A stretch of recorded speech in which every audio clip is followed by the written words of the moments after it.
뭐 2월 중순까지는 괜찮습니다. 주가 지수가 더 오릅니다. 네, 그래서 저는 주식 비중 늘려도 된다고 생각하고 있습니다.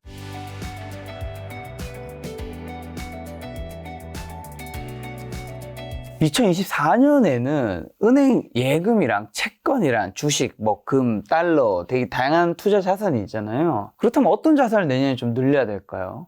저는 우선 줄일 자산이 은행 예금. 줄일 자산. 예, 지금 우리 가계 자산 중에서 은행 예금 비중이 한 47% 되거든요. 너무 높아요. 너무 높네요. 그동안 은행 금리가 높다 보니까 은행으로 돈이 많이 몰렸는데요. 그 다음에 달러는 줄여야 된다고 생각합니다. 달러 줄여야 되나요? 예. 왜요? 미국 경제 성장률이 내년에 많이 낮아지거든요. 네네. 그럼 미국 금리 떨어질 수밖에 없죠. 네. 예, 그래서 이미 달러 가치는 작년 10월을 정점으로 지금 하락까지 최근 반등이 다시 떨어지고 있는데요. 네. 내년에 달러 가치는 더 하락할 가능성이 높습니다. 지금 원달러 환율이 한 1300 초반대인데 내년엔 1200 1220원에서 50원 그 사이까지 떨어질 수 있다고. 초중반까지도. 예. 그래서 우선 줄일 자산은 현금 및 예금, 은행 예금이고 달러고요. 제일 먼저 늘릴 자산은 채권이라고 생각돼요. 채권이요. 물론 최근에 채권 금리가 많이 떨어져가지고 제가 계속 방금 저번에도 나왔을 때 채권 사십시오 말씀드렸는데 그때 채권 사셨으면 지금 수익이 상당할 겁니다. 금리가 10년 국제 수익률이 작년 10월에 4.6에서 올 2월에 3.2까지 떨어졌다가 또 얼마 전에 4.4까지 올랐다. 최근에 3.3까지 떨어졌거든요. 네. 그런데 제가 보기에는 앞으로 우리 잠재 성장 하락하지 물가 상승률 떨어지지 이런 걸 고려하면요. 지금 금리도 높다는 겁니다. 그래서 채권을 늘려야 된다고 생각하고요. 우리 가계 자산 중에서 채권 비율이 3%밖에 안 돼요. 너무 낮습니다. 은행 예금 줄이고 채권 비중을 늘리고요. 그 다음에 주식도 내년에 박스권이라고 말씀드렸습니다만은 전반적으로 저평가 영역이 있어요. 우리 명목 GDP나 유동성이나 제가 일평균 수출 이런 것까지 주가를 평가하는데요. 저평가 영역이 있거든요. 그래서 조금 리스크를 관리하고 싶을 수 있다면은 저는 주식 비중 늘려도 된다고 생각하고 있습니다. 혹시 금이나 비트코인 같은 거는요? 그건 늘려야 된다고 생각하고 있어요. 그쪽도요? 예, 제가 금이나 비트코인 가격 결정 요인 보니까 달러 지수하고 미 국채 수익률이에요. 달러 지수가 떨어지거나 미 국채 수익률이 하락하면은 비트코인 가격이나 금 가격이 올랐거든요. 내년에 달러 가치 하락할 것이라는 거죠. 그다음에 내년 미국 경제 성장률이 1.2%로 블룸버그 컨센서스로 떨어진다면요. 미국 금리 많이 낮아질 수밖에 없죠. 아까 시장 기대는 내년에 미국이 6차례나 금리를 인하할 것이다. 시장 기대인데 그 정도 인하하면 시장 금리가 떨어질 수밖에 없거든요. 그래서 달러 지수 떨어지고 미국 금리 낮아지면요. 비트코인이나 금 가격이 오른다는 겁니다. 그래서 이런 것들은 이자 배당도 없기 때문에 많이 투자할 필요는 없지만은 저는 늘 한 10% 내에서는 이런 거 투자해도 좋습니다. 이런 말씀 드립니다. 교수님 말씀 들으니까 교수님은 비트코인에 대한 투자 그런 거를 이제 부정하지는 않으시는 것 같은데 굉장히 많이 투자한 걸 권유하는 건 절대 아니지만 그럼 교수님 보셨을 때 이 비트코인이 투자 자산으로서 적합하냐 안 하냐가 몇 년째 계속 전문가들 사이에서도 굉장히 나뉘어져 있잖아요. 도대체 근데 이게 1, 2년 하고 끝날 거였으면 투기성을 하면 단순 볼 수 있을 텐데 이게 몇 년 동안 계속 이제 논쟁이 심하잖아요. 왜 그럴까요? 그럼 과연 코인이 앞에 본질적인 기능, 거래 수단, 가치 보장, 그다음에 교환 수단 이런 게 있느냐 그런 논쟁이었죠. 그런데 거래 수단으로서는 기대만큼 그렇게 많이 안 늘어나고 있는 것 같습니다. 그런데 저는 투자 수단으로는 계속 남아 있을 거라고 보고 있습니다. 지금 젊은 분들 비트코인 투자하는 분들 굉장히 많거든요. 코인이 정말 종류가 다양한데 다 같이 살아나지는 않을 것입니다만은 비트코인 같은 거 이런 것들은 몇 개 살아남아서 계속 투자 수단으로서 거래가 될 것 같습니다. 자, 또 미국 얘기해 주셔서 혹시 그럼 미국 주식 중에서는 좀 좋게 보는 주식이 있을까요? 2024년에. 근데 미국 주식은 올해 나스닥이 아까 올해 40% 이상 올랐다는데요. 너무 많이 올랐어요. 물론 이제 우리가 공장에 가면은 사람들이 일하는 것보다 로봇이 일하고요. 제조업에서는 로봇이 일하고 그다음에 서비스업에서는 앞으로 AI가 거의 모든 일을 해줘야 될 거예요. 그래서 로봇 AI 이거는 앞으로 성장이죠. 그런데 그런 기대를 갖고 이런 주식들이 올해 나스닥이 40% 이상 오른 것처럼 너무 많이 올라 버렸어요. 내년에 오르더라도 저는 상승률이 굉장히 낮으리라고 보고 있습니다. 특히 나스닥 상승을 이끌었던 게 사실 매그니피센트 세븐, 애플, 구글, MS, 메타, 아마존, 엔비디아, 테슬라 같은 테크주들인데 그러면 이제 내년에는 좀 주춤할 거라 보시는 것 같네요. 그렇습니다. 그리고 특히 내년에 금리는 낮아지지만 미국 경제가 성장률이 많이 떨어지고요. 특히 내년 상반기에는 마이너스 성장할 수도 있다는 겁니다. 그러면 모든 수요가 다 준화가 되죠. 네. 근데 성장률 얘기해 주셔서 혹시 어제째 나온 기사인데 내년 경제 이제 중국과 이미지 뜨고 있었는데 미국과 일본과 한국이 나오는데 중국이 이제 올해 5.0에서 내년 4.2 떨어지고 미국이 2.1에서 뭐 1.5 이제 예상하고 있고 일본도 2.0에서 1.0 생각하는데 한국만 1.4에서 2.2 올라간다고 이 데이터가 나오더라고요. 아마 교수님 당연히 이 데이터 보셨을 텐데 왜 한국만 올라가는 거죠? 네, 그거는 IMF 네. 너무 오래된 통계예요. 10월 통계거든요. 그 뒤로 좀 많이 변하고 있습니다. 네네. 근데 방향은 맞아요. 방향은 맞나요? 예. 왜 한국만 올라가요? 한국이 올해 나빴죠. 올해 나빴으니까. 작년보다 올해 중국 경제 성장이 올라오고 미국도 굉장히 좋았거든요. 올해 우리나라가 제일 상대적으로 나빴었어요.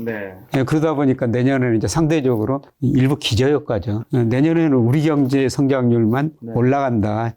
이게 이제 대부분의 주요 국가에서 이게 컨센서스죠. 자, 이 성적이 나왔으니까 미국 경제 지금 어떻고 2024년은 좀 어떻게 보시나요? 미국 경제 지금 너무 좋죠. 너무 좋죠. 예를 들어 3분기 미국 경제 성장률이 연율로 5.2%였습니다. 올해 미국 경기 침체 온다고 하지 않았었나요? 뭐 대부분 그랬는데요. 근데 이제 4분기는 뭐 1% 초반 정도로 떨어지고 있고요. 아마 내년 상반기에는 마이너스 성장할 것 같습니다. 근데 이게 이제 가벼운 마이너스 성장이냐, 좀 깊은 마이너스 성장이냐, 그러니까 소위 연착륙이냐, 경착륙이냐, 그게 남아있는 것 같은데요. 근데 미국 경제는 정말 탄력적이거든요. 나쁘다 하면요, 기업들 갑자기 고용 줄여버리고, 미국 가게들 소비 갑자기 줄여버려요. 미국은 해고가 좀 자유로우니까. 예, 저는 아까 중앙일보 그 칼럼에도 썼습니다만은, 연착륙보다는 경착륙에 가까울 것이다.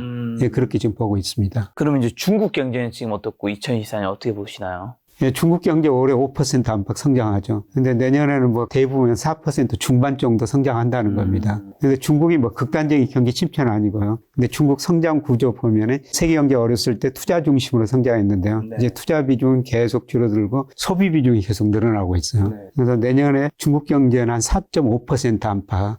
올해보다는 좀 낮아지지만은 뭐 4.5% 안팎 성장할 것 같습니다. 근데 이 4.5% 의미가 뭐냐면 세계 평균 성장률이 3%거든요. 중국은 여전히 G2 국가입니다만은 여전히 세계 평균보다 높은 성장을 내년에도 할 거라는 겁니다. 중국 같은 경우 사실 올해 뭐 부동산 기업 파산 이슈들이 굉장히 뉴스를 많이 이제 자극적으로 도배했었는데 이제 부동산 시장은 좀 정리된 건가요? 이제는 어떻게 된 거죠? 아직도 부실이 지금 밑에 쌓여 있죠. 더 쌓이고 있는데 이제 기사가 안 나올 뿐인 건가요? 그 정도는? 중국 정부가 좀 통제를 하고 있습니다. 예, 그래서 중국 정부가 최근에 돌아가지고 좀 정부 지출을 늘리고 돈을 더 풀고 있거든요.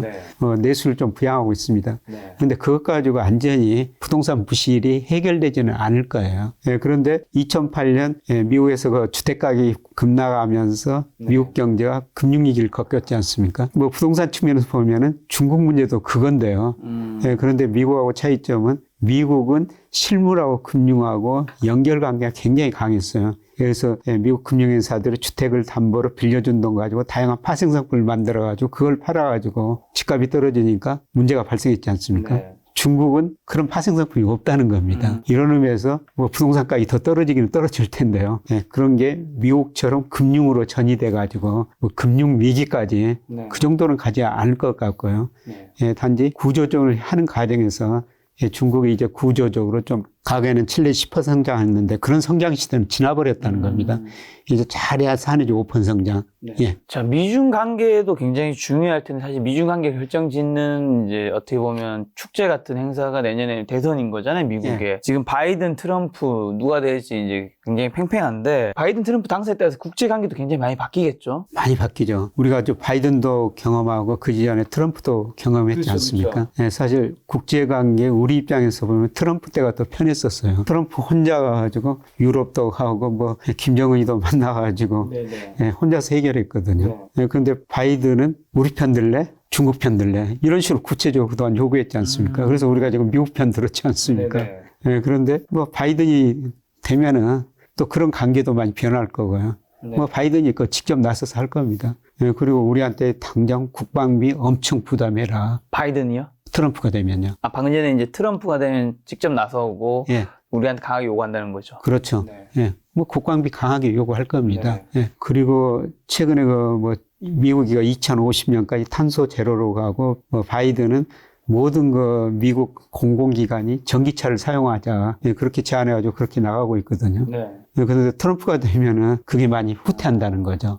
제가 듣기로는 뭐 트럼프가 되면 IRA 전면 폐지한다고 하는데 그게 가능한 건가요? 그 전면 폐지는 어렵죠. 전면 폐지는 예, 법을 바꿔야 되니까. 예, 그런데 뭐 하원은 공화당이 장악하고 있어가지고 네. 하원에서는 통과시킬 수가 있죠. 근데 상원은 아직도 미국이 민주당이 더 많거든요. 전면 폐지는 힘들 겁니다. 네. 예. 자, 그럼 일본 경제는요? 지금 현재 어떻게 2024년 어떻게 보시나요? 일본 경제가 디플레에서 탈피하고 있어요. 네. 예, 그래서 뭐 디플레 탈피했는가 안 했는가 이런 걸 볼 때 그 나라 총체적 물가 수준을 나타내는 GDP 디플레이터라고 있는데요. 예, 그게 2012년부터 조금씩 오르기 시작해가지고 네. 작년 하반기 올 상반기에는 굉장히 가파르게 올라버렸거든요. 네. 물가가 오르고 있다는 거죠. 그래서 일본 경제가 디플레 탈피하고 있다. 예, 그렇게 볼 수가 있고요. 예, 그 다음에 올해 뭐 가장 큰 문제는 엔화 약세였지 않습니까? 네.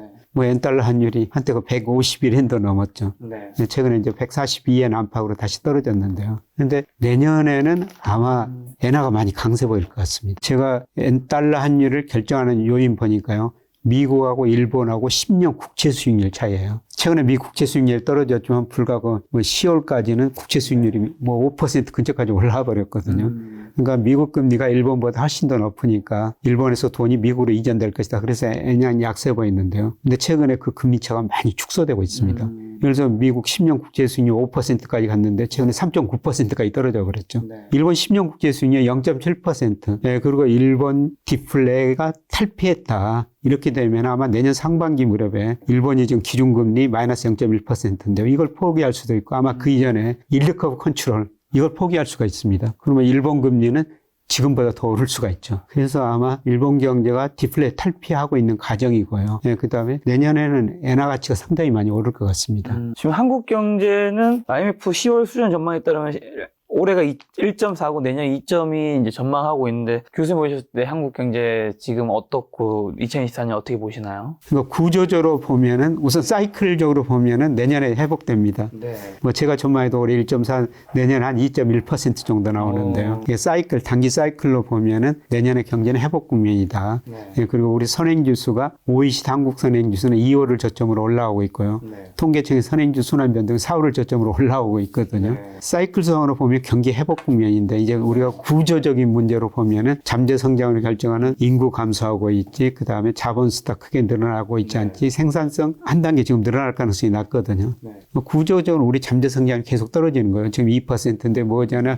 1% 중반, 2030년 가면 1%, 2040년 가면 최근에 한국은행 전망처럼 0%로 떨어질 수가 있다는 거죠. 0%요? 예. 이게 이제 구조적인 문제입니다. 그렇게 경제 성장이 떨어지면은 차별화는 더 심화되고요. 그 다음에 좋은 일자리가 별로 안 늘어나고 잠재 성장 0%가 떨어지면 우리 소득이 안 늘어나죠. 그런 게 우리 구조적인 문제입니다. 그래서 우리 경제를 볼 때 우리가 항상 구조적인 요인, 사이클적 요인 이렇게 구별해서 봐야 되는데요.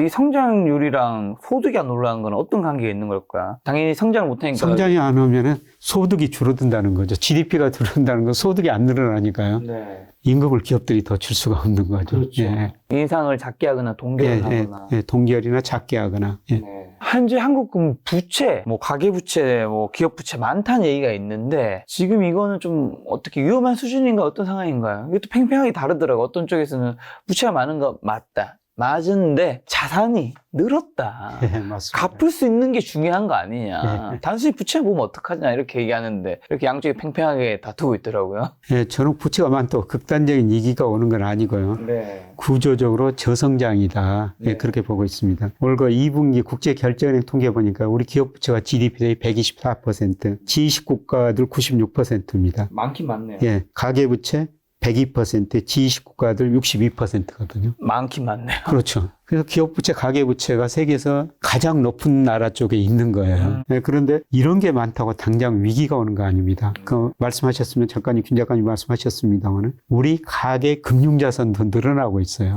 예를 들어서 우리 가계부채가 2001년, 2002년 그 사이에 많이 늘어났는데요. 예, 그때 가계 금융자산이 부채의 2.0배 정도 됐거든요. 근데 올 그 1분기 통계까지 나왔습니다만 2.2배예요. 그러니까 부채도 늘어났지만은 금융자산도 조금 더 늘어났다는 겁니다. 네. 이런 거 보면은 뭐 급격한 위기는 아니에요. 예, 단지 부채가 절대적으로 높은 수준이니까 우리 가게가 돈 빌렸던 거 은행에 이자 갚아야 되죠. 원금 갚아야 되죠. 소비할 돈이 좀 줄어드니까 소비가 과거보다 상상률이 낮아지면서 우리 경제가 구조적으로 저성장으로 가는 거지 뭐 당장 이기는 오는 거 아닙니다. 교수님 또 이번에 경제의 정석이라는 신간 또 출간하셨던데 요거는 어떤 내용을 담은 책이신가요? 예, 그동안 제가 뭐 경제지표 분석에 대해서 여러 가지 데이터 중심으로 많이 책을 썼었어요. 예, 그런데 이게 데이터가 많다 보니까 예, 경제 공부를 하시는 초보자 입장에서는 좀 어렵다. 그런 말씀을 하셔가지고 과연 어떻게 경제 분들한테도 어떻게 하면 쉽게 경제를 이해할 수 있을 것인가. 예, 그래서 경제 기본 개념을 아주 한번 쉽게 설명해 보고요. 예, 그리고 관련해서 이런 경제 데이터를 어디서 찾을 수 있는가. 예, 그리고 우리가 어떤 경제 데이터를 꼭 봐야 되는가. 예, 그런 걸 좀 이야기한 척이고요. 제가 뭐 계속 그 거시경제 이런 거 책을 내는 거는 부자들이 늘 그래요. 시대의 흐름에 당하지 말자. 개인한테 당하면 일부 자산을 잃을 수가 있고 시대에 당하면 모든 자산을 잃을 수가 있다는 거죠. 거꾸로 시대의 흐름을 알면은 개인도 기업도 성장시킬 수가 있다는 겁니다. 거시경제의 흐름을 알면은 우리가 자산 배분도 잘하고 부를 늘릴 수가 있는데요. 근데 그동안 제가 통계 중심으로 쓰다 보니까 좀 어렵다 이런 말씀이 많으셔가지고 이번에는 정말로 초보자들께서도 쉽게 한번 이런 식으로 쓰면은 이해하실 수 있을 것 같다. 그래서 이 책을 낸 겁니다. 이 책 보시면 이제 교수님의 기고나 칼럼이든 아니면 인터뷰 같은 걸 훨씬 더 자세하게 쉽게 이해할 수 있을 것 같은데 주식에서 마지막 질문 한 개만 드리면 이제 물린 주식 있는 분들이 굉장히 많잖아요. 내년으로 가지고 갈지 말지 결정을 해야 될 텐데 좀 어떻게 결정해야 될까요? 어떤 주식은 정리하고 어떤 주식은 가져가고. 근데 전반적으로 제가 뭐 가지고 있는 모델 뭐 예측이 꼭 맞을 리는 없습니다만은 뭐 2월 중순까지는 괜찮습니다. 주가 지수가 더 오릅니다. 네, 그래서 뭐 연말에 정리할 필요는 없으실 것 같고요. 연말에 배당 받고 또 배당을 해서 주가가 떨어질 텐데요. 그때 조금 더 주식을 더 사셨다가 뭐 2월 중순까지 가지고 계시는 거 괜찮을 것 같습니다. 네, 그리고 아까 말씀드렸습니다만은 이 1분기 후반 2분기 가면은 금리는 떨어지만 미국 쪽에서 기업이익이 갑자기 상대적으로 미국 경제는 탄력적이라고 말씀드렸습니다. 기업이익이 줄어들면서 저는 실물 충격이라고 말씀드리고 싶은데요. 예, 미국 쪽에서 실물 충격이 한번 올 것 같아요. 예, 그래서 3, 4월 이 무렵에는 조금 우리가 현금 좀 많이 가지고 계시면서 좀 탄력적으로 대응하시는 게 좋을 것 같습니다. 그래서 요새 제가 뭐 내년 어떻게 대응해야 되느냐. 최근에 하버드 비즈니스 리뷰 보니까 리질런스라는 단어를 많이 쓰더라고요. 예, 탄력. 내년에는 기업이고 가게고 좀 가볍게 갖고 가면서 탄력적으로 대응해야지 뭐 성장하고 기회를 활용할 수가 있다는 겁니다. 내년에 박스권이라고 말씀드렸습니다만 중간중간 뭐 변동이 심한 달이 몇 달 있을 거거든요. 예, 제가 그거를 뭐 계속 가봐서 말씀을 드리고 또 전망을 해야 되겠습니다만 예, 지금 현재 상황에서 제가 가지고 있는 모델로 보면은 3, 4월 그 다음에 10월 무렵이 상당히 좀 어렵게 나오거든요. 10월은 왜요? 그 대선? 예, 대선도 있고요. 아마 3, 4월 가면은 일부 경제 지표만 나빠질 텐데요. 10월 가면은 1분기, 2분기 성적이 9월부터 발표가 되거든요. 그렇죠. 제가 예상하기로는 1분기, 2분기 미국 경제가 마이너스 성장하게 나와요. 그럼 2분기 연속 마이너스 성장하면 경기 침체라고 그러죠. 경기 침체가 이야기가 많이 나올 것 같고요. 네, 그 다음에 사실 아까 말씀드렸습니다. 트럼프, 바이든 누가 되느냐에 따라 특히 트럼프가 되면은 세상이 많이 변화가 됩니다. 네. 네, 그런 거 불확실성도 있을 것 같아가지고요. 뭐 지금 예상으로는 내년에 3, 4월, 뭐 10월 이 무렵에는 조금 리스크를 관리를 하시는 게 좋지 않을까 그렇게 생각합니다. 교수님 말씀하신 시나리오들 하면 이제 지금 물린 주식이 있는 분들은 아직 2월까지는 좀 괜찮을 것 같으니까 정리할 거면 좀 그때 정리해서 현금을 만들고 왜냐하면 이제 3, 4월이라든가 10월 달에는 이제 어쨌든 증시가 좀 빠지면 빠진 걸 또 살 수 있는 현금이 있어야 되는 거니까 그렇죠. 예. 그때 사고 좀 이제 10월에 안 좋을 것 같으니까 뭐 8, 9월에는 좀 어느 정도 정리하는 것도 좀 필요할 거고 그런 식으로 탄력적으로. 예. 내년에는 그 현금을 일정 비율 보유하면서 네. 제가 3, 4월이라고 말씀드리면 어떻게 3, 4월 정확히 예측하겠습니까? 그렇죠. 언젠가는 뭐 박스권이니까 충격이 올 거라는 겁니다. 이때 현금을 가지고 있으면은 탄력적으로 대응할 수가 있다는 거죠. 내년에는 계좌 뭐 투자 금액 중에서 늘 한 20, 30% 정도는 현금으로 가지고 있으면요. 뭐 탄력적으로 대응할 시기가 올 것 같습니다. 올해가 사실 상반기 때는 2차 전지가 완전 독주를 했잖아요. 내년에도 뭐 어느 한 섹터가 독주하거나 뭐 그런 거는 좀 없을까요? 지수와 좀 무관하게 독주한 부분이 있잖아요. 투자자의 심리에 따라 다른데요. 근데 아까 저 바이오 주식 말씀드렸습니다만 네. 2015년에 좀 엄청나게 거품이 발생했죠. 네. 예, 그리고 꺼졌는데요. 뭐 또 금리 떨어진다. 그러면 그런 주식들이 또 일시적으로 투자자들이 많이 몰릴 수가 있죠. 요즘에 또 뭐 다이어트 치료제 뭐 위고비 관련해서 뜨겁잖아요. 전 세계가. 예, 예. 그게 또 바이오 시장을 좀 이제 부추길 수도 있겠네요. 예, 예. 그런데 정말 많이는 투자하지 마시고요. 늙어 변동성이 조금만. 심하니까요.